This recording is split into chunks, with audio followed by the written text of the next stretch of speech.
Pronto, Pai do Senhor para todos. Glória a Deus. Nós vamos continuar hoje, né, nosso estudo sobre a história do avivamento. Vamos terminar esse módulo, graças a Deus, e começar já o módulo da eclesiologia. Na verdade, os avivamentos é uma sequência, né, de fatos. Até na última aula nós comentamos, né, que acho que o pastor Cid não estava na última aula, pastor. Estava viajando, né? Na última aula. Foi muito boa a aula, viu? O pessoal participou bastante, o pessoal comentou bastante, foi muito legal. E, assim, o que eu achei interessante nisso tudo, né? É que, veja bem, Deus só permitiu que chegasse ao avivamento e começasse depois que fosse revista as escrituras, né? Porque o pessoal lá atrás bagunçou o coreto, e aí Deus levantou o Wycliffe, levantou o John Hus, né? Levantou o Lutero, o Zwingli, para todo mundo mexer nisso aí para arrumar. Arrumou a escritura lá, o fogo desceu. Então, quer dizer, toda vez que a palavra ela tem o seu lugar, né? Toda vez que o altar é restaurado, desce o fogo do céu, né? É o caso de Elias, né? Elias, o altar foi restaurado. Quando ele restaurou o altar, o fogo desceu ali sobre o altar. Então, assim, restaurou as escrituras, né? Alguém falou que a verdade, né? Denunciou o pecado dentro da igreja católica. Deus liberou, né, o avivamento. Nós vamos estudar hoje, vamos lá para a nossa apostila. Cadê? Ela estava aqui. Ué, já saiu daqui, espera um pouquinho. Ela estava aqui agora? O Adalberto chegou e sumiu. Ah, tá aqui. Deixa eu ver se eu consigo pôr na tela para vocês aí. Eita, cadê? Eita, vamos ver se vai. Só me fala se vai aí, tá? Chegou. Tá aí, né? Tá na tela aí? Nós vamos continuar no... Não, aqui ainda não abriu. Não, Não abriu, não? tá pensando ainda se chega. Ué? Aí chegou agora. Chegou. É porque eu tô em Portugal, né? Até chegar aí, demora um pouquinho. Começar o mar, né? Mas aí é 5G, né? É assim... Pois é. Então, nós fizemos aqui, ó. Nós começamos a estudar o avivamento morável, né? Hoje a gente vai terminar ele para a gente entrar no outro avivamento. Avivamento morável, né? A parte 3, então. E essa lição não tem mais aquelas palavras soltas, tem só a frase para completar aí, né? Ok? Deixa eu aumentar aqui um pouquinho mais para ficar melhor para vocês verem aí. Ok. Epa, foi muito. Ok, peraí. Isso aqui vai dar agora. Ok. Eles organizaram uma reunião semanal que chamava de conferência. Ó, lembra que eu falei na última aula que a nossa igreja faz umas coisas aí que tipo sobre a ata, a reunião de obreiros. Lembra que eu falei? Muita coisa que a gente faz que é dessa época aí. Aí também a conferência aí, ó, vai ter também as convenções que até então não tinha, né? Vai chamar de concílio, de conferência, de convenção. Eles organizaram uma reunião semanal de conferência para agradecer a Deus pelas respostas, listar os pedidos da semana. Seria o nosso culto né? Culto do propósito aí, né? Culto da restauração. As crianças também sentiam mover sobrenatural para orar. E era impossível ouvir suas súplicas infantis sem se emocionar. E, se profundamente tocado, uma testemunha ocular registrou o seguinte, ó.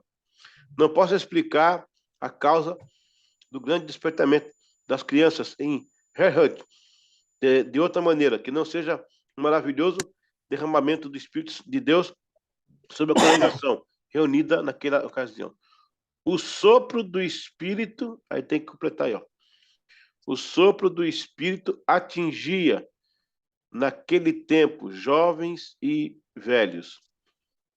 Igualmente, o sopro do Espírito atingia naquele tempo jovens e velhos igualmente. Interessante, sabe, que eu já vi Deus tomar criança, sabe? Cheia de Espírito Santo, já vi.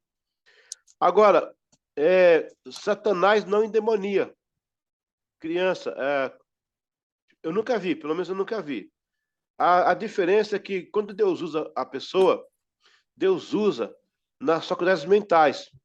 Quando é o Satanás, ele usa a pessoa, deixa ela em transe.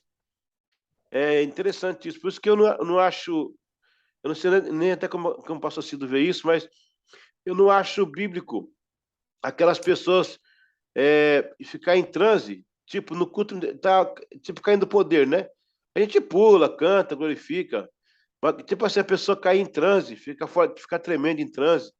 Eu não consigo acostumar com isso. Pode ser que eu esteja errado, né? Não vou julgar ninguém aqui, mas Deus não usa ninguém. Aqui lá está escrito assim, ó. O espírito é sujeito a profeta. Então a pessoa fica em transe lá, perde o rumo, fica meio fora do ar, a não ser que seja arrebatamento, né? Arrebatamento é diferente. Deus realmente tira a pessoa do corpo, né? Aí o espírito dela arrebata e fala com ela e tal. Mas ficar no chão tremendo é como se fosse possesso. Acho que não eu não entendo bem. Eu já vi criança cheia do Espírito Santo, até assim, eu não vi falar em línguas, mas assim, chorando, muito tocada por Deus, bem, né? Nesse caso, a gente tem esse momento aí. Vai acontecer um caso desse aí, lá em Petrópolis, em 1967, numa reunião da Igreja Wesleyana, há uma ata que registra que Deus derramou uma unção sobre um monte de crianças, não sei qual é o número, mas que era uma unção tão grande que o culto parou e os adultos ficaram em volta vendo Deus mover as crianças. É uma coisa linda, rapaz, coisa linda. Acho que até porque Deus encontra na criança um coração limpo, né, gente? E Deus tem mais liberdade para atuar, né? Então, esse fenômeno aconteceu aí, nesse dia aí, em Herhut aí, com os moráveis, né? Depois de todo o processo, disseram, aprendemos a amar, Romanos 5:5. Na ocasião da primeira ceia da unidade, não houve manifestações especiais. Entretanto, mas houve um avivamento autêntico, confissão das culpas e reafirmação do amor uns com os outros. Então, essa Santa Ceia aí que estão falando, ela começou assim, o pessoal veio lá do abrigo, que eu tinha explicado semana passada, eles tinham brigado entre si, né, o pessoal lá por causa das denominações e tal. E aí o conde fez uma reunião de perdão entre eles. Foi essa Santa Ceia aí, ó, acho que foi dia 27 de agosto, se não me engano, de 1727, que o irmão levantou e começou a pedir perdão para o outro. Aí começou a pedir perdão para o outro, de repente o fogo do Senhor caiu naquela reunião. E aí começou um movimento que durou 100 anos de culto sem parar, né, com os irmãos moráveis. Meu Deus, desculpa aí, pessoal. Esses 3 tópicos contagiaram toda a circunvizinhança, né? Deus iniciou um mover autêntico da sua glória. Entre o grupo que posteriormente seria apelidado de os Irmãos Moráveis. Esse, sem dúvida, foi o dia do renascimento da Igreja dos Irmãos, a Unita Fratum. O pastor Cido, eu encontrei uma igreja Unita Fratum lá em Maringá. É? Ela tem o nome de Missionária de Ipiranga, o nome dela. Mas ela é desse povo, dos Unita Fratum. Eu estive lá, falei com o pastor João Carlos. Eles são direto dos anabatistas. Se eu não me engano, é uma das únicas que tem lá em Maringá. Maringá é única, né? No Brasil tem muito, não. Veio do Zwingli, né? Veio direto do Zwingli. Muito legal. Eu fui lá, tirei foto, chorei com eles lá. Muito bonito. Foi um irmão que veio dos Estados Unidos e plantou a igreja lá. Algo especial começou a acontecer depois de tudo resolvido. Arrumado, organizado. E os 3 sentimentos mencionados exatamente 2 semanas depois, Herhut principiou a famosa intercessão de hora em hora. Esse sistema aqui, ó, de orar hora em hora, lá no concílio da Metodista, eles têm toda hora cheia, eles param para orar. Estão em reunião, conversando, dando relatório, aí toca um sino, todo mundo para, levanta a hora e continua. Então, esse é outro costume dos irmãos moravianos, né? Outro costume. Assim, durante 24 horas por dia, havia oração, e as horas foram distribuídas para cada irmão orar, e um círculo exato de período de intercessão. Essa reunião foi aquela considerada a mais longa da história, pois durou mais de 100 anos. Na verdade, 103 anos, né? Eu pastoreei uma igreja nos Estados Unidos que era da Unita Fratons, né? Não pastorei eles, né? Eu alugava o salão deles. Eles tinham lá uma luz no púlpito brilhando, aí já era com energia ligada. O pastor pediu no contrato para mim, não apaga essa luz. Se você apagar, vai quebrar uma sequência de 100 anos. Eles tinham um gerador também que gerava a luz se a luz apagasse. Que interessante, né? O despertamento eclodiu por dois motivos. Os jovens solteiros a estudar juntos a Bíblia, geografia, medicina, línguas, etc., com o intuito de serem mais completos e mais úteis na obra do Senhor. Deus ouviu e viu tudo isso. Assim, a grande chamada, conhecida como Chamada Macedônica, aconteceu em meados de 1731. E precisamente, em 1732, os moráveis criaram uma ordem de missões chamada Os Seguidores do Cordeiro. Desta forma, enviaram em 20 anos bem mais missionários que a igreja protestante da época, com seus 200 anos de idade. Foi numa dessas missões, em 1735, que John Wesley estabelece o primeiro contato com os moráveis, através do episódio do navio, o que influenciou na chama do avivamento metodista na Inglaterra. Eles usavam o lema Victi Agnus Noster eum secmur. Venceu o cordeiro, vamos segui-lo. Ok, uma pausa aí. Esses moravianos, gente, eles ficavam ali na região do Herrhut, que hoje é a Alemanha, né? Eu tentei chegar lá, não consegui chegar lá, não tinha meio de transporte, eu tinha que ir de carro. Eu não tinha carro, para mim ter que, de onde eu estava em Praga, eu teria que ir lá na Áustria, era 2 dias de viagem para chegar lá, não dava certo. Mas, um dia eu vou lá. Esse pessoal aí, olha, se você não sabe, eles se vendiam como escravos, sabia? Para evangelizar os escravos. Eles iam para os lugares de escravatura, eles se vendiam lá para ser escravo, entendeu? E aí entrava no meio dos escravos, o cara virava escravo, aí ele levava chicote, pancada, carregando as coisas, virava escravo. E evangelizavam, né? Eles enviaram, não sei quantas, muitas, eu não tenho aqui exato o número deles, né? Mas muitas missões ao redor do mundo, esse pessoal aí. No dia, no dia 18 de outubro de 1735, John Wesley estava a bordo do navio chamado The Simons, navio Simons, né? E aí, John Wesley era um jovem, ele tinha 32 anos, estava ele, o Charles Wesley, estava o Delamonte, o Oglethorpe, e aí o rei George da Inglaterra aí na época, ele mandou o John Wesley para ser capelão da nova colônia, que era a Geórgia, que a América tinha descoberto, né? Só que o John Wesley era aquele anglicano, tradicional, criado na igreja, conhecia a palavra, já era doutor, com 30 e poucos anos já era doutor, né? Só que aí no meio do mar, o que aconteceu? Veio uma tempestade no Atlântico ali, quebrou o mastro central, e aí o navio começou a ir à deriva. O Joé se desesperou, ele sentiu que ele não era salvo, ele sentiu que estava assim, sentiu medo da morte, né? Sentiu aquela insegurança. E aí ele ouviu o pessoal cantando um louvor, ele procurou o louvor, eram os irmãos moravianos, esses irmãos aí, ó. Aquela era a 12ª missão deles. E aí Joés entrou e viu aquele pessoal orando, cantando, né? O pau quebrando lá fora, o navio afundando, passando louvor a Deus. Aí Joés perguntou para o líder deles, o Peter Boller, falou, que fé é essa? Aí ele disse para ele assim, para Joés, essa fé é uma fé de graça, uma fé gratuita.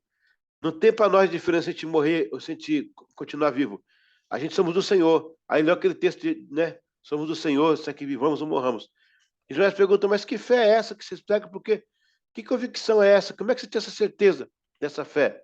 Porque até então, John Wesley, era o anglicano que seguia as regras de Trento, do Concílio de Trento, que o artigo 9, artigo 13º, né? Que a pessoa fazendo obras, caridade, ela estava garantindo a salvação dela. E John Wesley entendia assim a salvação até aquela época. E aí o cara falou, não, essa fé é de graça, basta você crer.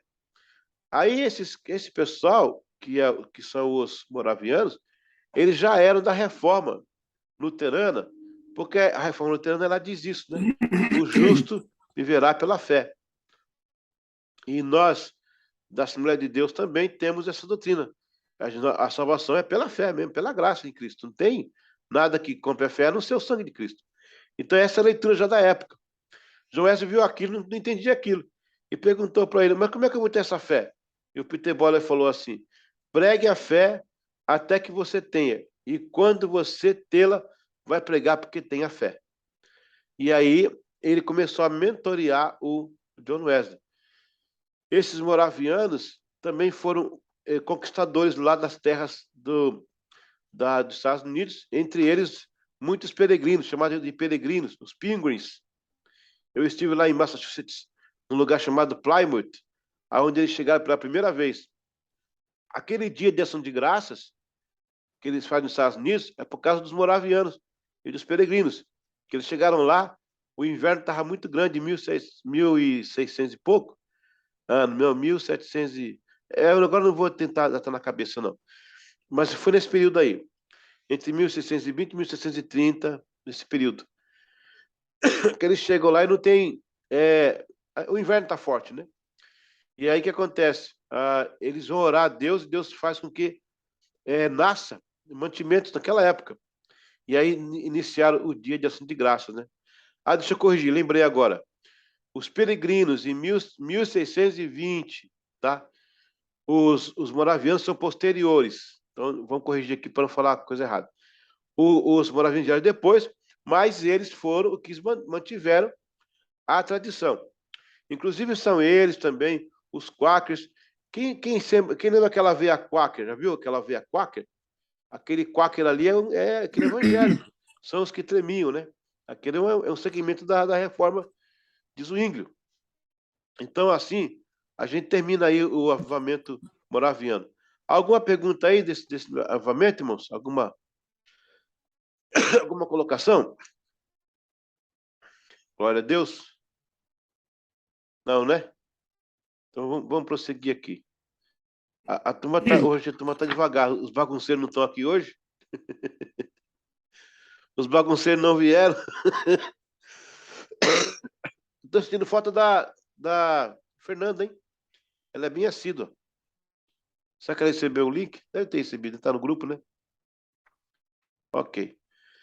Olha, o avivamento moraviano, ele vai trazer um outro avivamento, que vai ser o wesleyano. Entendeu? E quando eu falo wesleyano, gente, mais uma vez, não é da igreja wesleyana. Aliás, a igreja wesleyana precisa se avivar. O avivamento wesleyano por causa do movimento, né? Que o Wesley começou. E aí a gente vai entender algumas coisas aqui interessantes.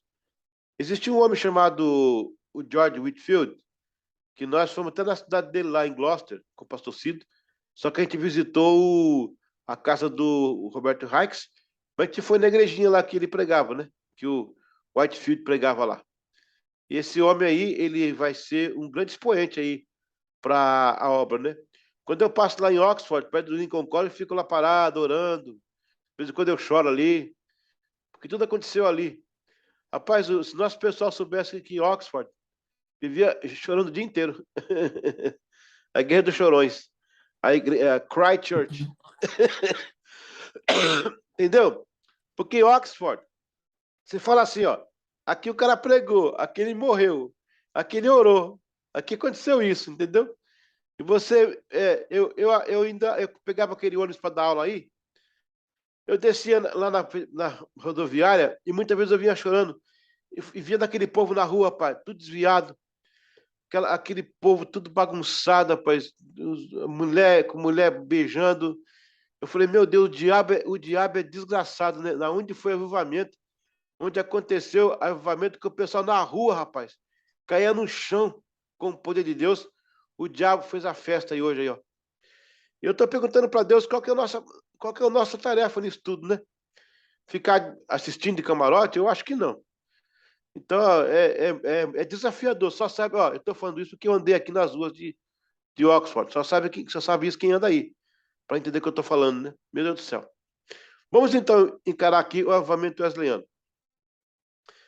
No dia 1º de janeiro de 1739, John Charles e muitos outros metodistas primitivos, orando e buscando ao Senhor, o Espírito Santo desceu sobre eles e cantava e rolava no chão. No entanto, não ficou só nisto. Eles abalaram o país com a palavra da graça.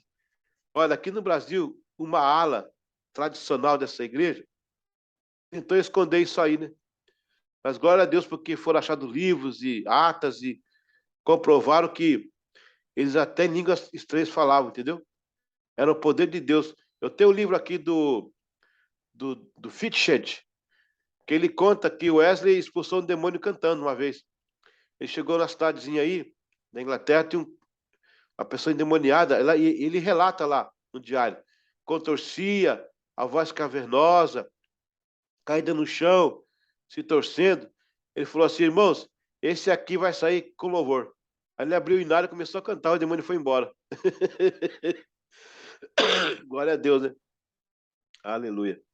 Eles pregavam e as ruas eram paradas pelo poder de Deus. Gente, pensa nisso aí. Pensa nisso aí. A unção que os caras tinham contagiava as pessoas, né? Em Falmouth, a gente precisa ir lá depois, nesse lugar para o sítio, Falmouth. Alguém jogou uma pedra em John Wesley, numa distância de 3 metros. A pedra foi lançada, mas nunca chegou na cabeça do pregador. Segundo algumas pessoas que moravam na época lá, diz que eles viram que virou um pó, que a pedra dissolveu no ar. Eu acredito. Está escrito nos livros, alguém presenciou. Multidões se ajuntavam numa época sem internet, divulgação. Opa! Vocês estão me ouvindo aí? Ué? Parou aqui tudo? Está me ouvindo aí? Estou ouvindo. Ah, tá? Aqui parou tudo. Vocês ficaram tudo parado. Mexe aí. Agora, Victória. Multidões... É porque parou mesmo, né? Agora voltou. Multidões se juntavam numa época que sem internet de divulgação ou sistema de som. No dia 1º de abril. Aí, Oi. Parou? agora voltou. Voltou agora aí. No dia 1º de abril de 1740, George Whitefield teve sua voz ampliada pelo Espírito Santo para 30 mil pessoas que se acotovelavam baixo do poder do Espírito Santo. Ô, pastor Cido, lá em Bristol tem um lugar chamado Honey Mountain, Montanha do Mel. Fica ali na Rua Charles. Ali tem um local, pastor, que tem uma plaquinha. Eu falei com o pastor pastor Arroz aqui, ia lá, com esse fim, acabei que vim embora e esqueci. Mas a gente precisava ir lá um dia, só para fazer isso aí. Tem uma plaquinha lá escrito, no metal, aqui John Wesley pregou pela primeira vez. Ali em Bristol, pastor. Ele travou uma discussão com o Whitefield, porque ele falava assim, não, Whitefield, tem que pregar na igreja, o templo. Aí o Whitefield falou assim para ele assim, vem cá, abra a Bíblia aí, falou para ele. Me mostra aí se Jesus só pregava na sinagoga. Vem aí, ó. Onde é que ele pregou esse Sermão do Monte aí? Onde ele pregou o Pai Nosso? Onde ele pregou? Ele foi dando. Aí João Wesley se convenceu. Aí João Wesley saiu nesse lugar e estava em Bristol esse dia. Ele estava em Bristol. Aí de manhã, nesse lugar aí, tinha ali embaixo, nessa Honey Mountain aí, tem um negócio antigo de mineiros, de escavação, de carvão. O Wesley pregou ali, 5 horas da manhã, quando os mineiros estavam chegando para trabalhar. Aí diz a história que você via na cara dos mineiros um suco branco, aquela lágrima descendo a poeira. 300 pessoas ouviram o evangelho ali naquele dia com Wesley. Depois ele foi para uma praça, deu 14 mil pessoas. Ele chegou a pregar para 20 mil pessoas, sem microfone. E todo mundo ouvia. E o poder de Deus descia. Cada vez que eu leio isso, irmãos, eu fico assim, desesperado. Meu Deus, eu preciso mais dessas coisas. Voltando ao texto aí. Com o passar do tempo, multidões afluíam e eram aos milhares. o Wesley percebeu que pregando no cemitério, olha só que interessante isso aí, gente. O Wesley percebeu que pregando no cemitério, onde o chão era plano e o templo, com sua arquitetura de cavidades medievais, dava um bom plano de acústico. Então, por isso que alguém pergunta assim para vocês, por que o Wesley pregava em cima dos túmulos? Era normal pregar, por causa disso. O túmulo era assim, era plano terreno, e ele tinha uma boa acústica nas igrejas, para ajudar no som dele. Ele subia nas tumbas dos mortos para falar aos vivos, como se fosse um arauto sobre a velha e fria religião anglicana, trazendo o entusiasmo a uma geração oca e vazia, caída pelo gin, pelo álcool e as promiscuidades sexuais. Pessoal, nessa época aí, o inglês consumia 30 milhões de barris de gin, toda a Inglaterra. É muito gin, é muita pinga. Eles tinham um lugar chamado pub, e os pubs tinham... Inclusive, eu vi um pub desse aí em Oxford, eu entrei para ver, estava lá. Alguns têm ainda. É um local, Adalberto, que eles puxavam uma tampa, o cara estava bêbado, não dá para chegar em casa, às vezes caindo neve, muito frio, jogava o cara lá embaixo. Amanhecia lá 40 homens, 20 homens, tudo babando, tudo cheirando mal, cheio de pinga. Imagina que situação. Foi essa Inglaterra que eles encontraram. Eu não acho que muda muito da nossa época, não, sabe? Eles encontraram na Inglaterra, onde o rei era devasso, cheio de mulheres, né? O povo era altamente alcoolizado, não havia pudor entre as pessoas, era uma Europa totalmente abandonada à promiscuidade. E esses homens, cara, foram para as ruas, né? Levantaram sua voz. O Wesley, em 1750, ele trabalhou na lei seca com o deputado John Howard. Na época não era deputado, era parlamento, né?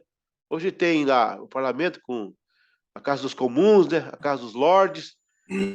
Naquela época era só realmente o parlamento. E o Wesley conseguiu, com este homem aí, criar essa lei da lei seca, humanizar os presídios também, né? Quer dizer, a mensagem deles não era só a Bíblia, tinha um impacto na sociedade, né? E outra coisa interessante, você pode perguntar, mas o que fazia de John Wesley, esse cara aí, esses outros pregadores, né? De chegar nesse lugar assim com autoridade. Então, na verdade, era uma autoridade que Deus dava para eles. Primeiro que eles eram fellows do colégio. Por ser fellows, por ter uma cátedra, né? Eles eram respeitados. Mas quando eles começavam, as pessoas viram que não era nada daquilo da cátedra, né? Era o som de Deus mesmo, a palavra pesada. Só que eles ficavam. Tem um quadro aí, no Museu de Londres, do Metodismo, que tem um pessoal na praça, ouvindo Wesley pregar, tem gente em cima da árvore, tem gente no chão sentado, tem ricos na carruagem com lencinho. Ou seja, eles conseguiram fazer uma coisa que nenhuma outra filosofia conseguiu. Veja que a filosofia grega, ela tinha uma separação para os nobres e para os médios, né? A filosofia francesa, que foi a segunda maior, ela também só atingia a aristocracia. O Wesley conseguiu fazer uma coisa em que todo mundo conseguia ouvir, cara. O pobre, o rico, o negro, o branco, o baixo, o alto. Rapaz, era uma cena inusitada. Na história do mundo, não houve essa cena em outro lugar. A mensagem, quer dizer, que não era ele, né, gente? Não era ele. Era o Espírito Santo. Você via pessoas de tudo quanto é lugar se ajeitando para ouvi-lo. Outra coisa importante dessa época é que não tinha apelo para aceitar Jesus. O apelo vai surgir em 1700, quase 1800, com o Charles Finney. Ele vai começar a fazer apelo. Mas no tempo do Wesley não tinha apelo. Era só a mensagem. Só que quando ele acabava de pregar, o pessoal ficava compungido, chorando, caído no chão, gritando, eu preciso de Deus, minha alma está em agonia. Rapaz, que coisa interessante isso. E isso aí toca no coração da gente, né? Vamos ler o finalzinho ali. Aquilo abalou a Inglaterra e a Europa, quando Wesley faleceu, havia um exemplar da Bíblia em cada lar inglês. Isso é avivamento. Se o avivamento se calar na terra, aumentarão os gritos de tormento no inferno. Meu Deus. Eu vou ler de novo isso aí. Se o avivamento se calar na terra, aumentarão os gritos de tormento no inferno. Por falta da unção, as igrejas inventam programações. Não que nós temos que ser contra a programação. Eu gosto de programação. Aliás, a nossa igreja aí tem programação em cima da outra. O que não pode faltar realmente é a unção de Deus. Porque programação sem unção é um movimento apenas, né? A programação com unção é Deus selando na terra. Quando os joelhos se dobram, mãos se levantam, o inferno se retira, o pecado cai por terra e a glória do Senhor derrama o avivamento. Bom, eu tive uma experiência, irmãos, algumas vezes no meu ministério, não foi uma vez só não, tá? Eu sei que foi uma vez no Rio de Janeiro, outra vez foi em Recife, outra vez foi em Vitória. Deus está pregando, Adalberto, e uma pessoa se aproximar para me matar, sabe? Com um caco de vidro na mão, com a faca, lá no Rio, na Lagoas, com um pedaço um taco taco de sinuca. Em todos os casos que eu estava pregando, essas pessoas não conseguiram me bater. Elas vinham perto de mim, elas caíam para trás, como se tivesse uma força empurrando. Então, na verdade, isso é o diferencial. Eu vi um pregador aí em Swindon, um dia desse, lá perto do Tesco ali. Ali tem um pátio que eles pregam. O cara estava cheio da unção, rapaz. Eu percebia. As pessoas eram tocadas. Então eu creio que a maior autoridade que dá é a unção do Espírito Santo.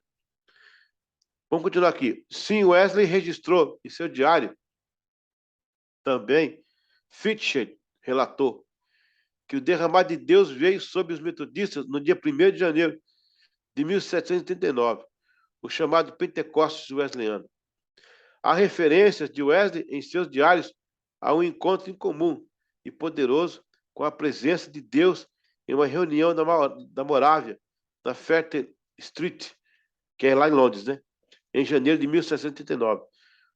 Forneceu a unção espiritual que impulsionou seus ministérios evangelísticos e de discipulado adiante. Isso aí aconteceu em janeiro de 1739, certo? Isso foi numa reunião da Fairton Lane, que era de pequenos grupos. A partir desse dia aí, Deus começou a usar eles de forma incomum. Aí depois, no dia 1º de abril, o Wesley inaugura o seu momento de pregação ao ar livre, né?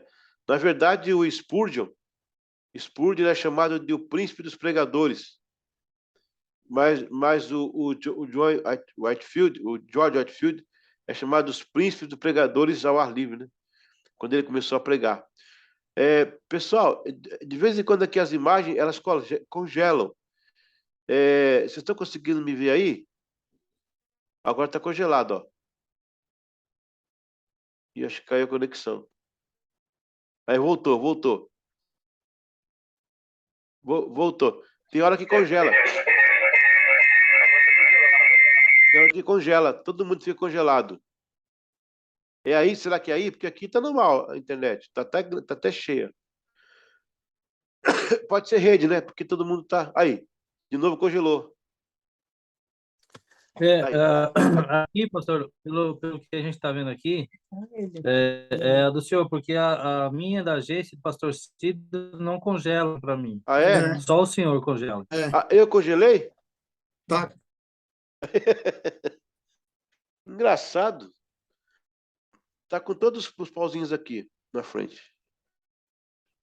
Agora tá normal, né? Agora tá. Aí, já tá cortando. Interessante. Ué, deixa eu ver aqui. Deixa eu desligar o celular para ajudar. Peraí. Desculpa aí. Deixa eu desligar aqui. Pastor Eliseu, é o seu que está cortando com frequência. A gente está percebendo. E não é de agora. Ele está congelando aí. Ai. Será que... Deixa eu... Ué, mas é tudo ligadinho aqui. Bom, vamos continuar aqui. Talvez eu mudar. Tá gravando aqui, tá gravando, entendeu? Qualquer coisa volta lá. Agora vocês congelaram de novo.